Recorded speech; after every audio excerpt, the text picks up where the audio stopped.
Bagaimana kabarnya anak-anak semua di rumah? Semoga kalian semua tetap dalam keadaan sehat dan ceria. Anak-anakku, alhamdulillah meskipun kalian semua belajar di rumah, tetapi semangatnya harus tetap ya. Ya, kali ini Ustadzah Maretsa akan mengajarkan kalian mata pelajaran bahasa Indonesia. Materi pertama untuk pelajaran bahasa Indonesia, kita akan belajar tentang gagasan pokok dan gagasan pendukung. Setiap bacaan itu terdiri atas beberapa paragraf, dan setiap paragraf biasanya terdiri atas gagasan pokok dan gagasan pendukung. Nah, sekarang Ustadzah tanya, apakah kalian tahu apa itu paragraf? Paragraf adalah kumpulan kalimat yang terdiri atas gagasan pokok. Biasanya tulisannya sedikit menjorok atau memiliki baris yang baru. Seperti contoh. Nah, dari contoh di atas, Ustadzah memiliki dua model gambar. Yang pertama, model balok A, yaitu cara penulisannya menggunakan garis yang baru. Yang kedua, model tekuk.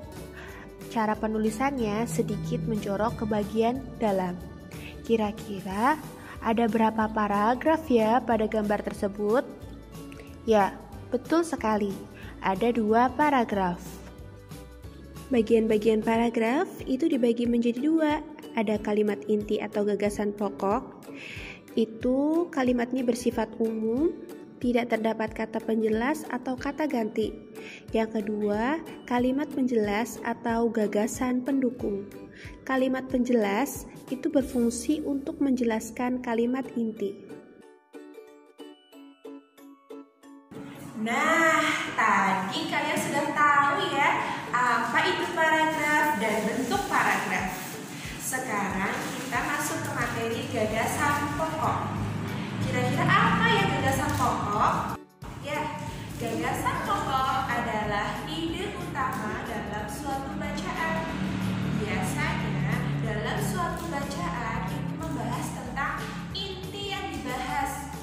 Letaknya biasanya ada di awal paragraf atau deduktif atau di akhir paragraf induktif. Tetapi gagasan pokok tidak selalu ada di awal dan di akhir, melainkan kalian harus membaca secara keseluruhan pada bacaan tersebut.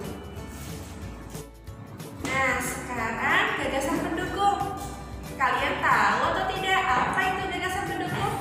Gagasan pendukung adalah uraian atau tambahan informasi dalam suatu bacaan. Nah, biasanya gagasan pendukung itu penjelasan dari gagasan pokok.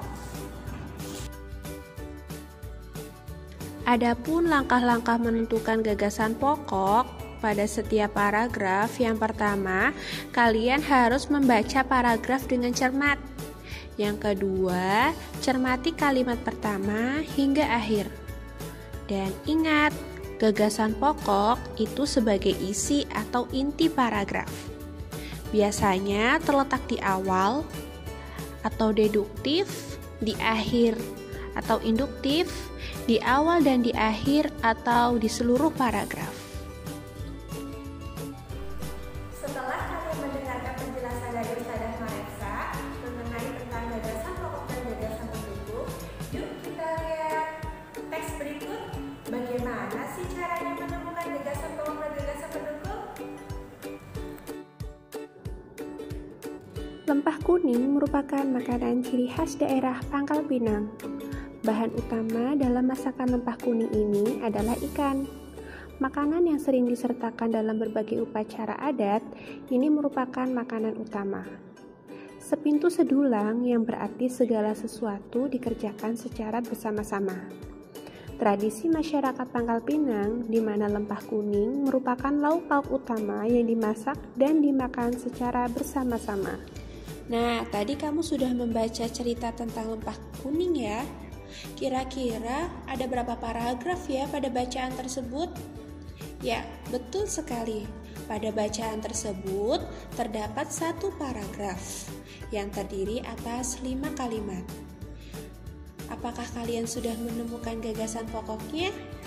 Kira-kira gagasan pokoknya ada di mana ya? Di awal atau di akhir?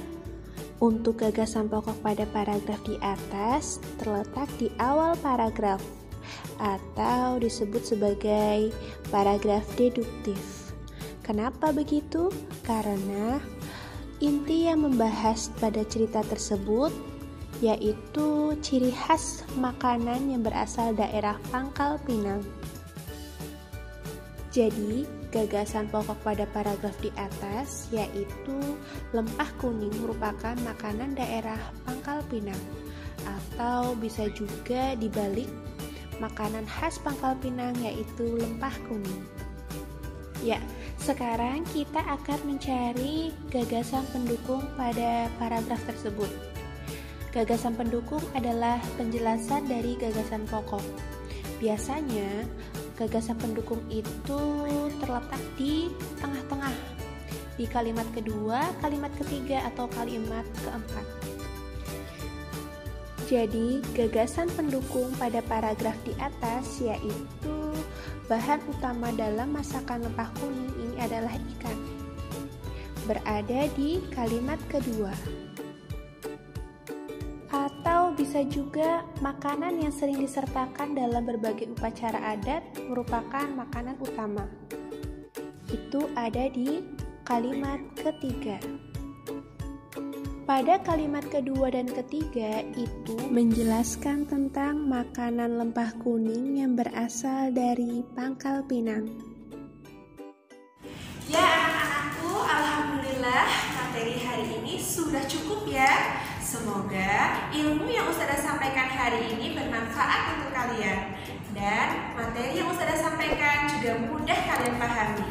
Mungkin cukup sekian yang dapat Ustazah sampaikan. Terima kasih. Wassalamualaikum warahmatullahi wabarakatuh.